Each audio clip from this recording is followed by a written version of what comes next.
안다고, 외국에 나가보면 애국자가 된다고요. 우리나라라고 하는 이 여러 가지 핍절한 상황 속에 있는 나라가 이렇게 세계 나라와 어깨를 견주어 나갈 수 있을 정도의 부유한 나라가 된 것은 그냥 결코 우연함이 아니라 하나님의 큰 축복임을 우리는 늘 깨닫고 또 감사하게 됩니다. 물론 뭐 또 젊은 사람들은 한국이 뭐 지옥과 같다, 헬조선이라 뭐 그런 얘기는 합니다만은, 그러나 그런 부분이 뭐 없지 않아 있겠죠. 사람이 살다 보면 당하는 사람에 따라서 여러 가지 그 느껴지는 또 상황들이 다르기 때문에 그럽니다. 그렇지만 우리가 전체적으로 생각해 보면 정말 하나님이 우리에게 주신 축복 가운데 우리가 매일매일을 살아가고 있는 것이 아닌가 생각합니다. 일부 예배도 잠깐 말씀드렸습니다만, 그 북한에 있는 사람들은 다 이게 그 뭐랄까요, 그 외모가 왜소해요. 다 말라 있고 키도 작고 왜소해요. 그게 같은 민족인데 왜 그럴까? 그것이 못 먹으래요. 못 먹어서. 먹지 못하면 그럴 수밖에 없죠. 이번에 중국 가서 그 18살 먹은 그 우리나라로 말하는 고등학교 정도 졸업한 정도의 애를 만났는데, 있을 때는 빼빼 말라가지고 키도 적은 데다가 몸이 형편이 없었는데 중국만 딱 걷다 나와서 지나니까 3개월 되니까 12kg가 쪄버리더래요. 그러니까 이 북한과 이 중국만 해도 이 사이가 엄청난, 건너올 수 없는 강과 같이 굉장한 차이를 두고 있는 그런 나라입니다. 자, 이렇게 생각해 보니까 우리 대한민국은 얼마나 부자입니까, 그죠? 저 자신도 오늘 어떻게 하면 밥을 좀 적게 먹을까, 입맛을 좀 줄여서 어떻게 적게 먹어볼까, 이게 고민이잖아요. 그리고 어쨌든 배가 좀 덜 고파서 한 끼라도 좀 건너뛰면 좋겠다, 뭐 이런 생각이잖아요. 이게 얼마나 배부른 소리입니까, 사실. 똑같은 땅에 하늘 아래 살면서 한쪽은 그런 고통을 당하고 한쪽은 이렇게 배불러서 배를 치고 살아야 되는 그런 참 불공평하면서도 한편 우리나라 입장에 생각하면 정말 복받은 민족이다, 그런 생각을 해봅니다. 그런데 이제 우리가 배가 부르고 넉넉하게 산다 그래서 우리의 삶이 항상 평안하냐, 그런 것만은 아닌 것 같아요.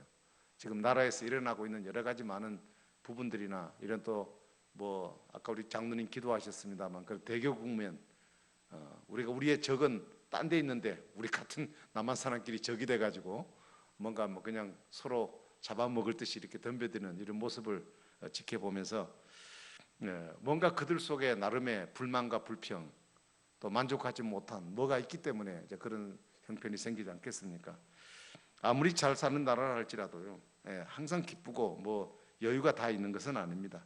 사람이 살아가는 세상이라고 하는 것은 다소간의 평균적인 지수는 뭐 비슷할지 몰라도 그 안에 들어가 보면 또 그 뭐랄까요, 잘 사는 사람과 못 사는 사람에 대한 차이가 늘 있게 되고 또 항상 상대적인 부분이 늘 있기 마련이기 때문에 그렇습니다.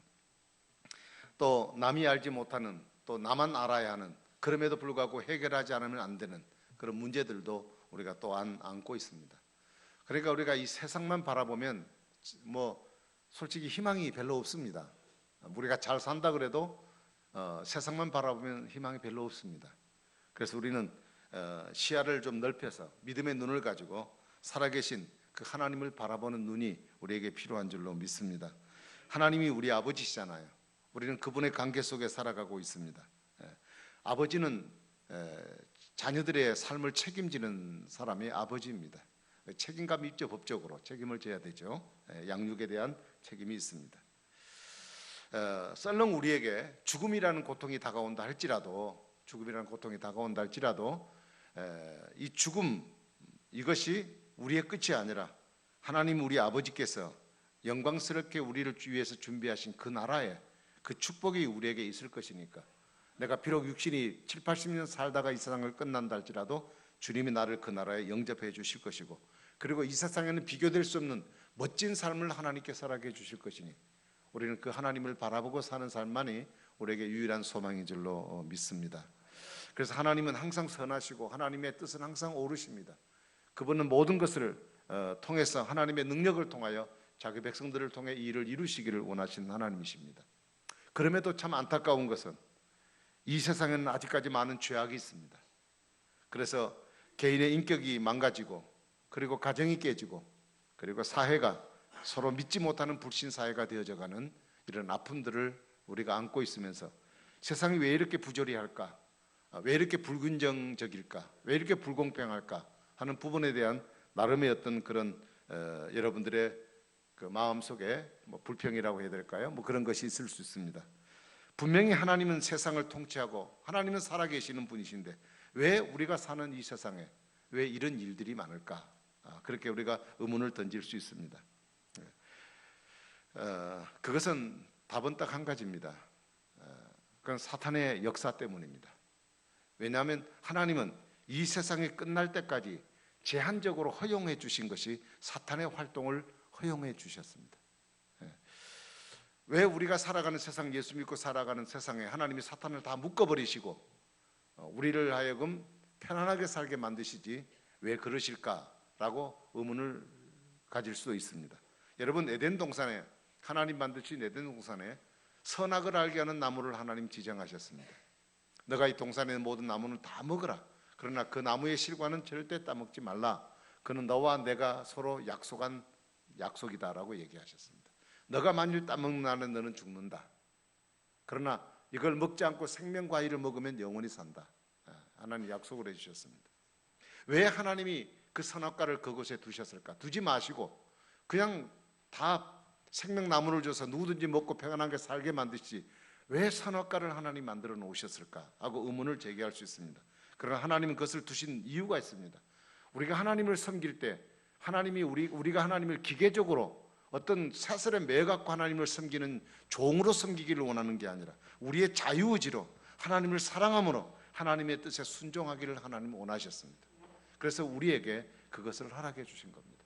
사탄이 지금도 이 세상에 활동하고 있는 것은 하나님의 백성들로 하여금 경건하게 믿음으로 하나님 앞에 살아갈 수 있도록 그리고 믿음 있는 자가 반드시 승리할 수 있게 살아가도록 하나님은 사탄을 활동을 제한적으로 허락을 해 두신 거라고 볼 수 있습니다. 그래서 그 사탄이 지금도 이 모든 죄악들이 사탄으로부터 나온 영향이라고 볼 수 있죠. 첫째, 우리 인간의 그 대표인 아담과 하와가 이 사탄의 유혹에 넘어갔습니다. 그리고 가인, 그의 아들인 가인도 사탄의 유혹에 넘어가서 미움의 감정을 이기지 못하여 동생을 살인하고 말았습니다. 예수님을 따라다녔던 예수님 12제자 중에 가룟 유다, 그 사람도 사탄의 미혹을 받아서 예수님을 은 30에 팔았습니다. 성경에 기록된 대로 얘기를 들어보면 왜 가룟 유다가 그 스승인 예수님을 은 30냥에 팔아버렸을까? 그것은 성경 그렇게 기록하고 있습니다. 그 가룟 유다의 마음속에 사탄이 예수를 팔려는 생각을 집어넣었다 그랬어요. 그러니까 사탄이 그 속에 생각을 주장해 버리니까 그 생각에 끌려서 안 할 수도 있는 문제인데 불구하고 사탄의 생각에 끌려서 예수님을 팔아버리는 결과를 가져왔습니다. 초대교회 가장 성령 충만했던 초대교회 같은 그런 교회에 아나니아와 삽비라 같은 정말 이름 있는 유명한 성도가 이 사탄에 미혹되어서 성령을 속인 일 때문에 가정이 어려움을 당했던 경우들도 우리가 잘 알 수가 있습니다. 여러분, 지금도 수많은 성도들이 이 사탄에 미혹되어 있습니다. 그리고 사탄은 자기 때가 얼마 남지 않은 줄 알고 하나님의 택한 백성인 줄 알면서도 그들을 끌어서 자기 편으로 삼으려고 지금도 갖가지 많은 경우를 통해서 유혹하고 있다는 것입니다. 그래서 디모데전서 4장 1절에 보면 이런 말씀이 있습니다. 그러나 성령이 밝히 말씀하시기를 후일에 어떤 사람들이 믿음에서 떠나 미혹하게 하는 영과 귀신의 가르침을 쫓는다, 이런 말씀이 있어요.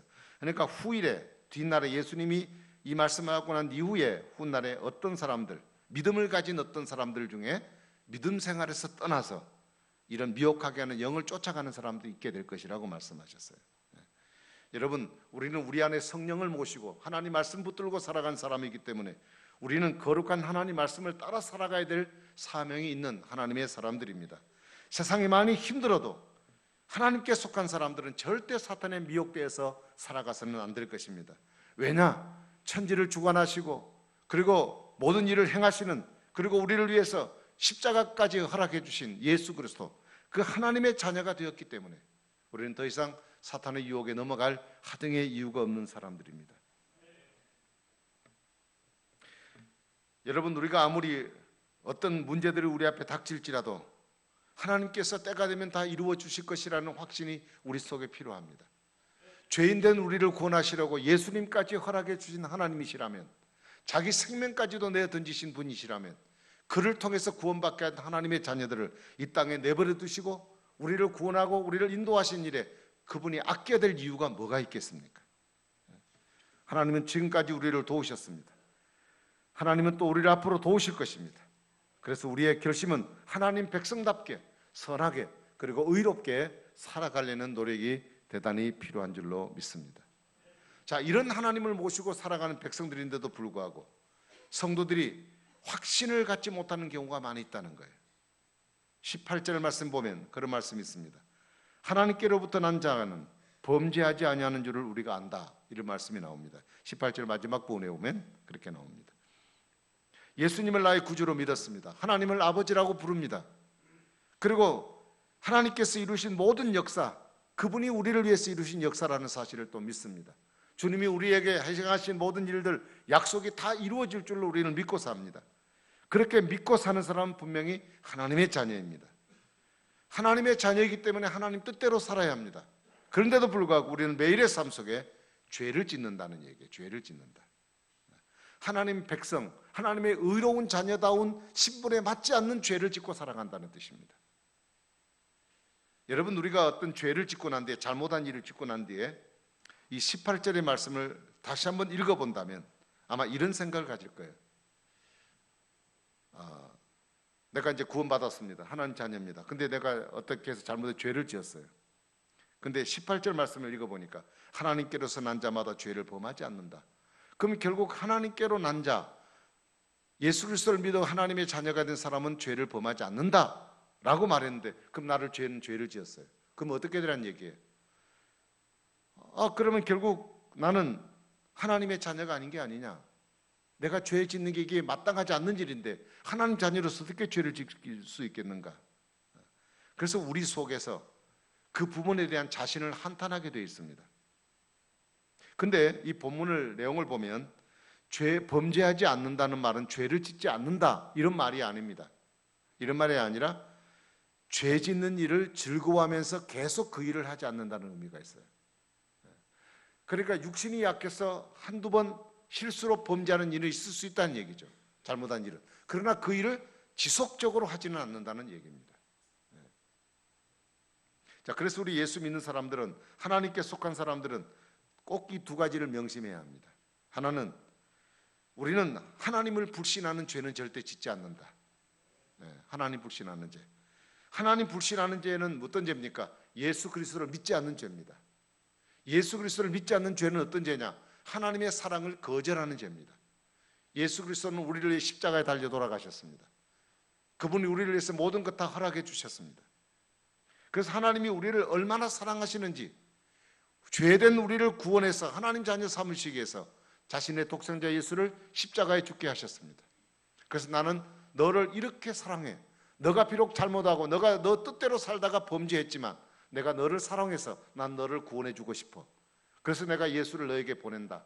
예수를 너희를 위한 십자가의 구원자로 믿으면 너희들이 구원받아 하고 주님 우리에게 사랑의 표현을 주셨다는 얘기예요.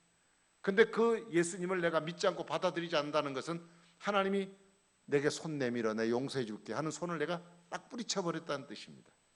그러니까 내가 호의를 베풀었는데 상대가 내 손을 탁 뿌리쳐 버리는 것은 호의를 베푼 사람에게 얼마나 큰 인격 모독인지 모릅니다. 그 감정 상함과 그 속상함은 이루 말할 수가 없습니다. 하나님이 우리 인간을 향하여 내미신 하나님의 손길을 사람이 딱 뿌리쳐 버리는 것, 이것은 예수님을 나의 구주로 믿지 않고 살아가는 죄입니다. 그래서 세상에는 살인죄보다도, 세상의 어떤 죄보다 가장 큰 죄는 뭐냐? 예수 믿지 않고 사는 죄입니다. 그러니 하나님을 믿고 하나님 은혜 가운데 살아가는 성도들은 이런 죄는 짓지 않을 것 아니냐는 거죠. 그러니까 절대 우리는, 하나님께 속한 사람은 하나님의 구원에서 하나님을 불신하는 죄를 짓지 않을 것이니 구원에서 멀어지는 자는 결코 아니라는 사실, 이 확신은 우리에게 반드시 가져야 될 필요가 있습니다. 그 다음에 두 번째로는, 예수 믿는 사람은 죄를 한두 번은 지을 수는 있어요. 죄를 짓단 말은 좀 이상합니다. 실수는 할 수 있어요.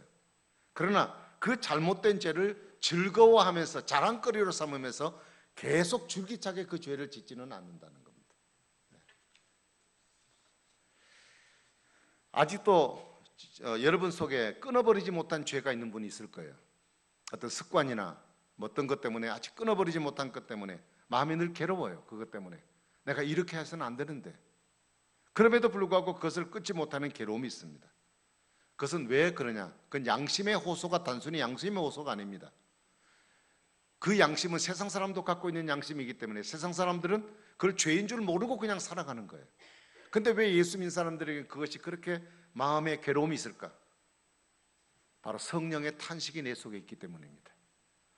하나님께서 자기 백성이 범죄하는 것을 가만두지 않으셔요. 그래서 내 안에 계신 성령이 하나님 자녀답게 살지 못하는 성도가 있을 때 그 속에 그 죄에 대한 괴로움을 주셔요. 아픔을 주신다고. 그래서 하나님 앞에 회개할 수밖에 없게 만드는 겁니다.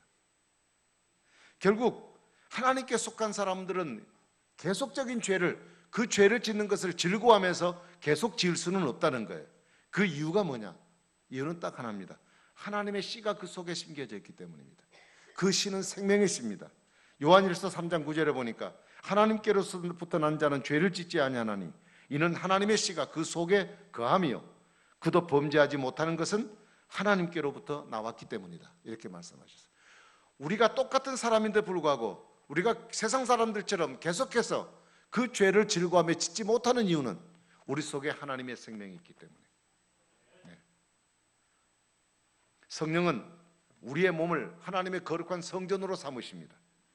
그분은 죄를 싫어하기 때문에 성전된 우리가 죄를 범하게 되면 우리 속에서 탄식하면서 죄를 버리게 만들고 의롭게 살도록 우리를 재촉해 가시는 겁니다. 여러분, 참으로 주님은 의로운 분이시고 참으로 주님은 좋으신 분입니다. 우리를 그대로 버리지 않습니다. 하나님 자기 아들을 독생자를 버리면서까지 사랑하신 하나님의 사람들을 어떤 경우도 주님은 포기하지 않습니다. 그 성령 하나님은 말씀을 통해 순간마다 우리를 인도하십니다. 만약 우리가 그분의 감동하심을 받아서 우리가 그 말씀을 따라 살아가면 우리는 세상에서 가장 멋진 삶을 살아내게 될 줄로 믿습니다. 여러분, 우리 성도의 행복이 어디 있을까요? 소유의 넉넉함에 있는 것은 결코 아닙니다. 세상의 소유라고 하는 것은 있다가 없어지는 것입니다. 일시적인 겁니다. 그것 때문에 부자지간의 원수도 될 수 있는 것이 세상의 것입니다. 우리의 진정한 성도 행복은 세상의 소유에 있는 것이 아니라 하나님 뜻대로 순종하는 데 있음을 알아야 합니다. 왜냐하면 하나님의 뜻은 우리를 행복의 길로 인도하기 때문에 그분 뜻대로 살아가는 길에 바로 하나님이 우리를 향하여 예배하신 하나님의 축복이 있기 때문에 그렇습니다. 여러분, 우리가 세상에 살다가 수많은 일들이 우리 앞에 다가옵니다. 여러분, 그런 일이 있을지라도 결코 우리 그리스도인들은 다른 곁길로 가서는 안 됩니다. 의로우신 말씀을 따라 행해 살아야 합니다. 비록 그것이 더딘 길이라 할지라도 여러분, 그 길을 따라가십시오. 바로 그 길은 하나님의 예비하심이 있습니다. 우리가 아무리 급하다고 바느질할 때 실을 바늘에다가 묶어가지고 바느질하는 사람은 아무도 없습니다. 눈이 잘 안 보여서 침침해갖고 침물을 바르고 이렇게 비벼가지고 몇 분이 걸려도 일단 바늘기에다 넣어가지고 실을 빼서 꼬매야 효과가 있듯이 이 세상을 살아가는 방법도 이 세상 방식대로 아무렇게나 편리대로 내 주관대로 인생을 사는 것이 아니라 하나님의 법대로 살아가는 겁니다. 아무리 급해도 아무리 그것이 출세길인 것 같이 보이고 빨리 보여도 우리가 하나님의 법을 벗어나는 길은 결코 하나님 백성으로 옳은 일이 아님을 여러분 아시기 바랍니다. 우리는 항상 어디 가든지 나는 하나님께 속한 사람이야, 나는 하나님의 자녀야, 나는 하나님의 백성이야, 이 자존감을 여러분 잊어버리지 말고 살아가시기를 간절히 바랍니다. 그렇게 살아간 사람들에게 어떻게 하십니까? 하나님이 철저하게 지키십니다. 18절 후반절에 보면 이런 말씀이 있습니다. 하나님께로부터 나신 자가 그를 지키시며 악한 자가 그를 만지지도 못한다고 말씀하셨어요. 네. 하나님께로 나신 자가 누굽니까? 예수 그리스도. 그리고 악한 자는 누굽니까? 마귀. 그렇죠? 그러니까 예수 그리스도를 믿는 사람들에게는 사탄이 그 하나님의 백성을 만지지도 못하게 하나님께서 붙들어 주신다는 거예요. 하나님을 아버지라 부르는 이 세상의 모든 자기 백성들을 하나님은 어떻게 지키시느냐? 눈동자처럼 지킨다고 그랬어요. 여러분, 눈동자는 얼마나 귀중한지 모릅니다. 조그만한 이물질이 하나 들어가면 눈이 거칠어서 눈을 뜰 수가 없습니다. 그래서 눈은 철저하게 보호가 되어야 합니다. 그래서 눈을 보호하는 것은 이 눈꺼풀이 보호를 잘해줍니다. 이거는 수동이 아니라 아주 자동입니다. 이거는 전자동이에요. 전자동. 그래서 눈에 이물질이 들어온다는 느낌이 들어오는 순간, 뇌에서 들어오는 순간 이거는 샤터가 딱 닫혀버립니다. 만일 그런 보호가 없어서 이게 눈이 잘 안 감긴다 그러면 그 눈은 틀림없이 상하게 되어 있습니다. 여러분 재치기 얘기를 제가 했습니다만, 재치기를 할 때 사람이 그 재치기로 내뿜는 압력이 대단한 압력입니다. 눈알이 튀어나와 버립니다. 그 정도로 압력입니다. 근데 재치기를 할 때 눈을 뻐끔 뜨고 재치기하는 분 보셨습니까? 전부 다 눈을 감습니다. 감으라고 얘기한 적도 없고 배운 적도 없습니다. 근데 왜 그러냐? 본능적으로 눈을 보호하기 위해서 딱 이 샤터가 딱 굳게 닫아버리니까 눈이 튀어나오지 못하는 거예요. 눈동자같이 보호한다는 얘기는 뭐냐? 하나님이 우리를 그렇게 보호하신다는 거예요. 이게 우리의 생명이잖아요. 모든 것을 다 사물을 볼 수 있는 것이잖아요. 눈 감겨버리면 어떻게 합니까?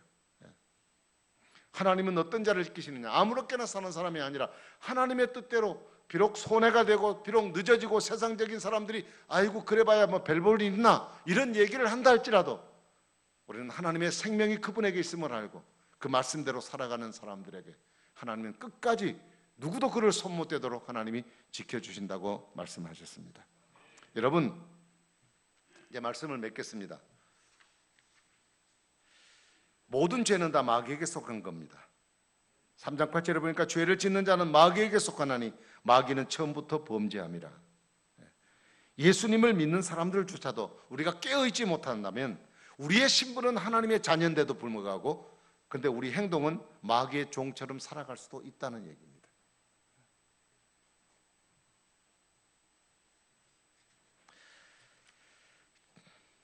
자, 그렇지만 우리는 하나님을 믿는 자녀입니다. 하나님께 속한 사람들은 삶의 질서가 있고 규범이 있습니다. 누가 보아도 칭찬할 만한 삶을 살아갑니다. 그것은 우리의 삶 속에 하나님의 인도가 있기 때문에 그렇습니다.